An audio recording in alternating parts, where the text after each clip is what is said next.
Hey folks, just getting set up.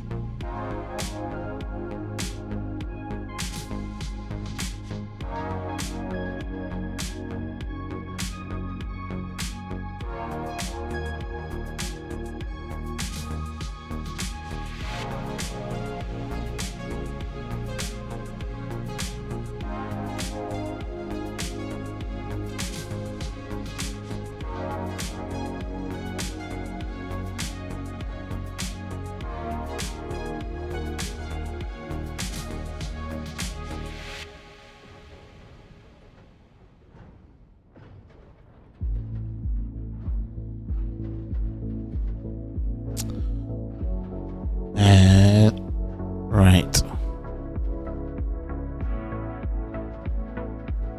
Okay. So we're gonna start the stream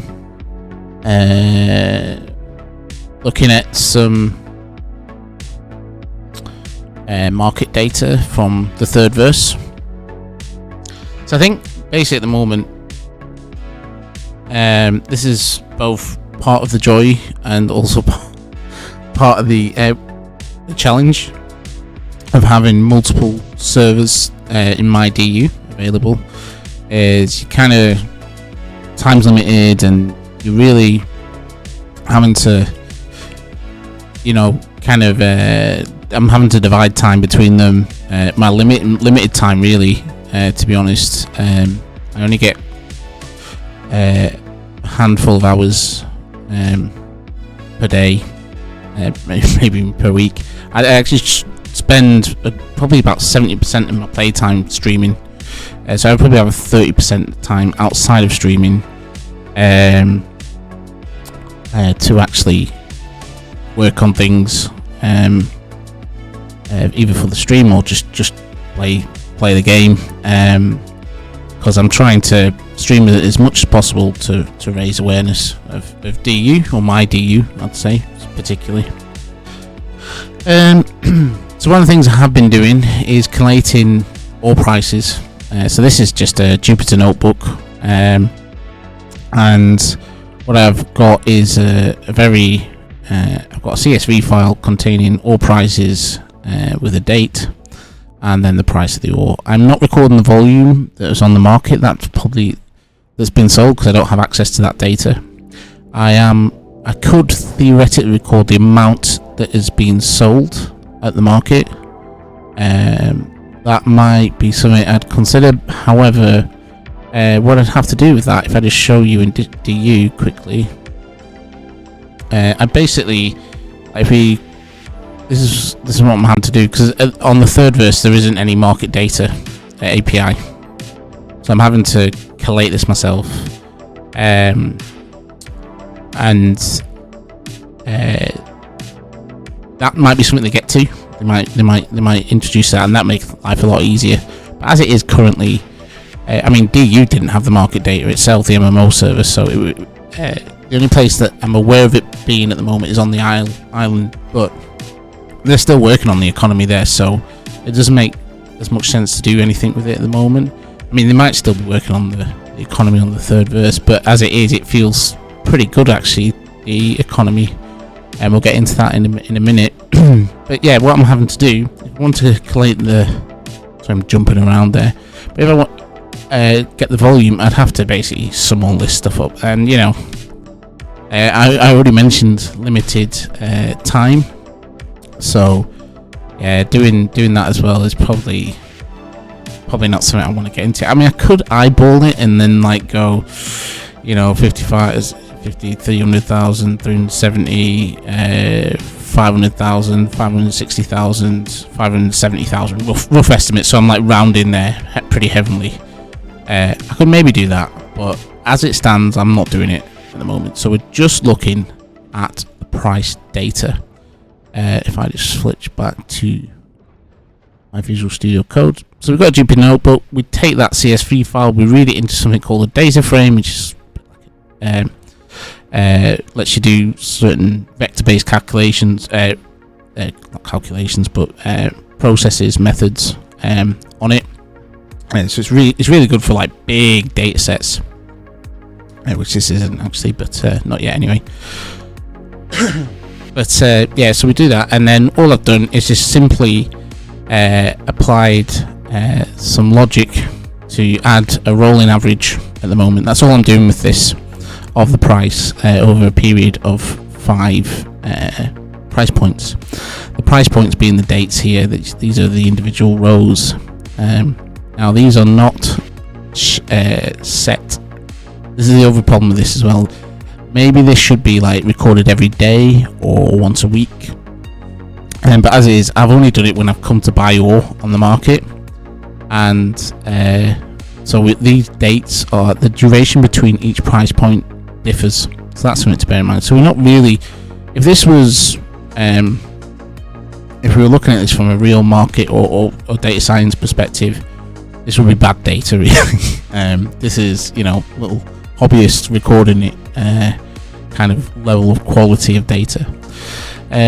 But it still gives us enough for something as straightforward as an economy like Dual Universe, which is from a game perspective it's quite enhanced, but it is actually from a real world economic perspective it's a very basic economy, but still interesting to review. And we've taken that and we've plotted the price points. So each date going along our x-axis is representative of the date, or each time we've recorded price, and then our y-axis is the actual price itself on that date. So we could see on the 12th of the 10th, we had a price on hematite of 30. Okay, and so that's this blue line. And the only other thing on this graph is this little orange moving average, which is a 5-period moving average. And what that means is, what was the average at this point, the average price based on the last 5 periods. Now we don't have the orange line here because there isn't 5 periods of data to create that average, so that's why it's missing.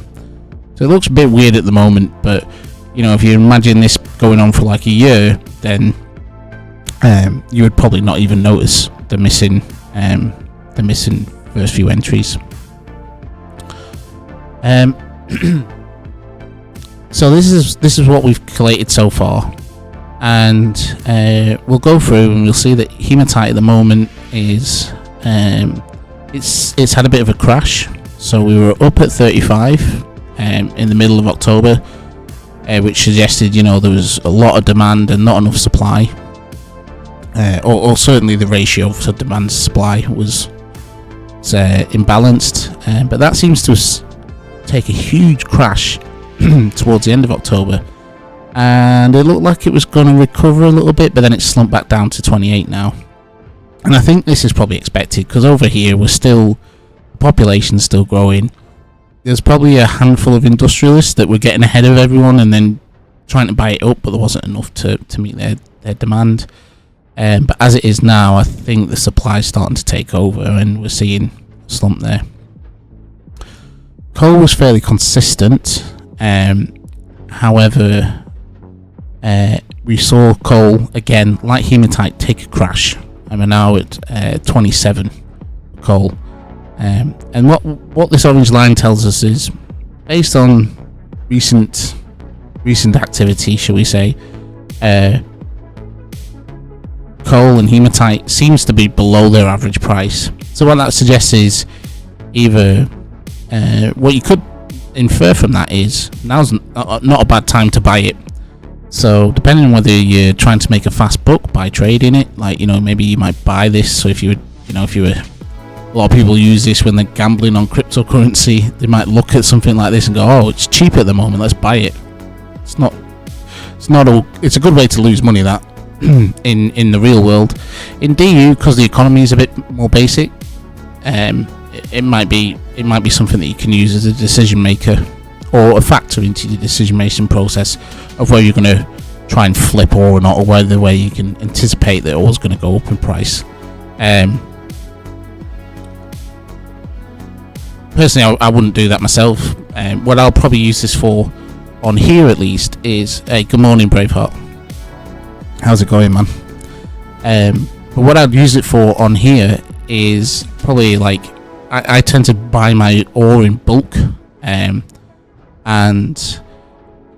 sometimes I don't always have buy orders up. I do sometimes, but I don't always have buy orders. Now, if I'm below the orange line, what I might do, and I need that particular ore, I might buy a lot of it.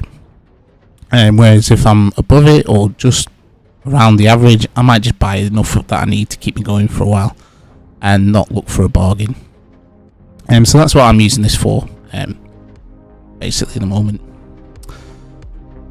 So moving down, we're on bauxite. Yeah, I'm good, man. We've got a long stream today.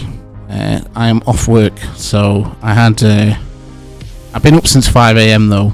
I did go back and have about a 30-minute nap after dropping the kids off, and I got the chores done, and then I'm ready now. I'm ready to go. So we'll have a good couple of hours. We'll be on the third verse and the island today. The third verse, I'm primarily just going over this economic report stuff, the oil price report, that I'm putting together, or been collating. So if we look at bauxite, similar story. It was pretty high in late October, but November's seen it crash really since we've come into November, and it's not really recovered. It's staying around this 27 mark. In fact, all those are averaging around 27, 28. Tier 1 ore size. Quartz has been fluctuating between 28 and 25. Quartz has the least application in industry for the most commonly used industry, I should say. So it always seems to be the sick cousin of the T1s, but it's pretty much settled at the moment. Nothing. It hasn't crashed as heavily. It has crashed a little bit, but not as heavily as the other T1s. So what we're seeing at the moment is T1s crashed. I think what we're probably at a race to the 25 mark, which is where the bots are, and it won't fall below that because you've got guaranteed liquidity at 25. So anyone that's looking to sell is going to sell above 25. So we have a hard floor there. Let's move on to tier 2. Now tier 2 with chromite, it seems settled around 90. Doesn't see much activity. We can see this line's very close to the orange, which means it's fairly stable. After a bit of a spike in activity in October, limestone's had a massive crash. Limestone's cheap right now. I don't know whether it'll stay cheap, or whether this is indicative of some sort of oversupply. I'm not sure. Well, it is oversupply, but whether it will remain that way, I don't know. But it is cheap. I'd say it's pretty cheap at the moment. There is no bot orders on tier 2, interestingly enough, so we don't have that floor that we have on tier 1. Okay, so theoretically, if we look at limestone,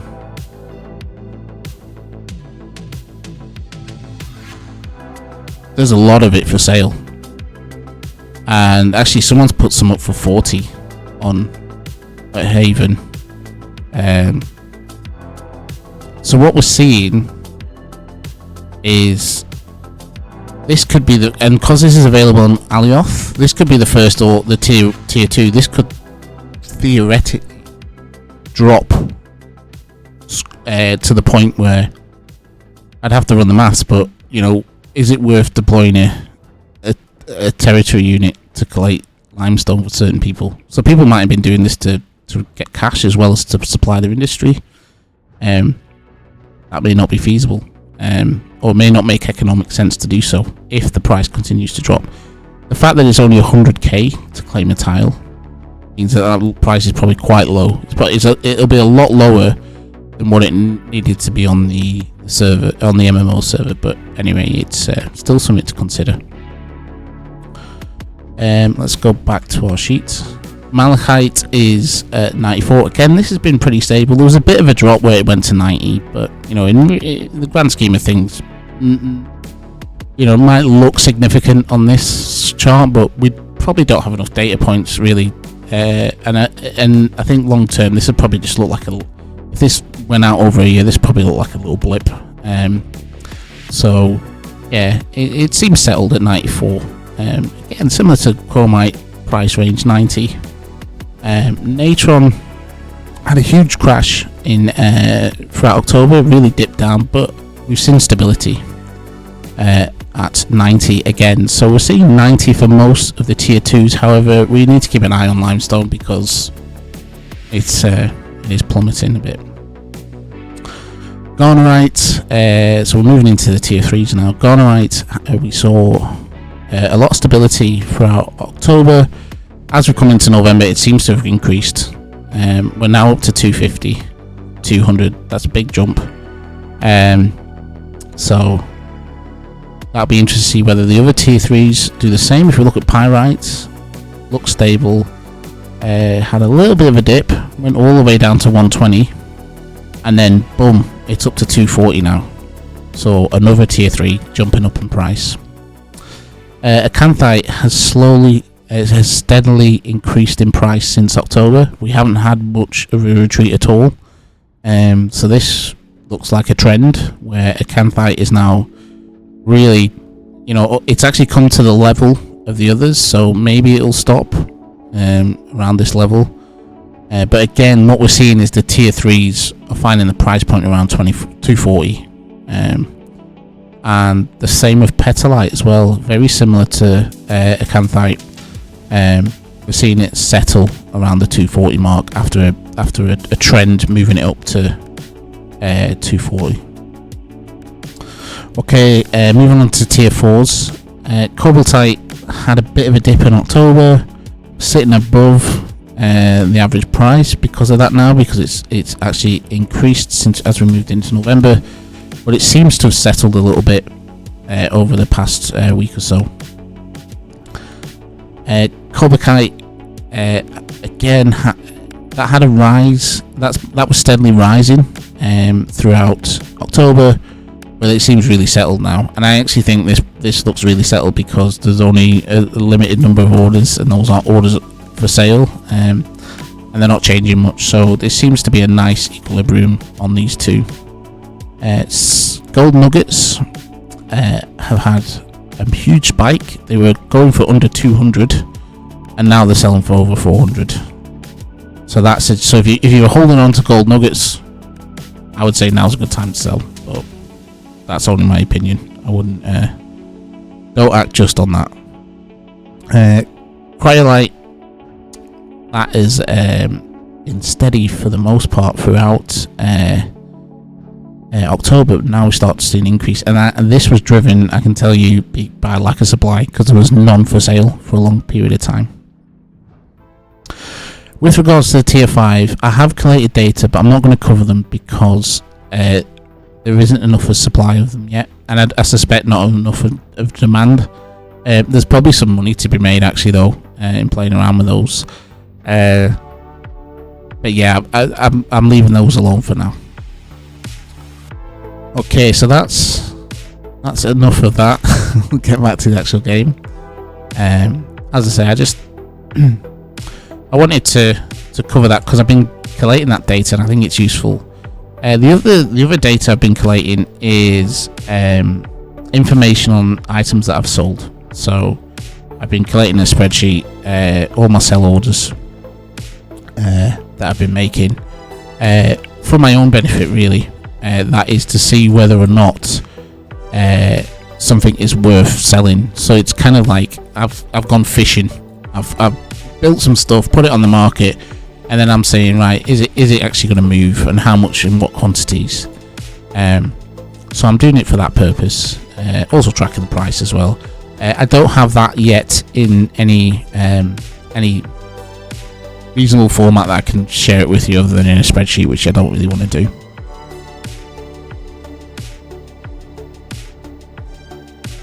So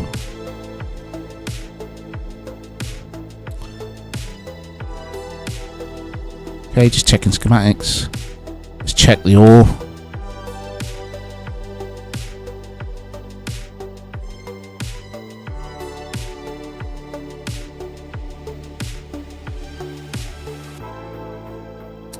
We're okay for now. I'm not gonna worry too much. We're pretty stable on here actually.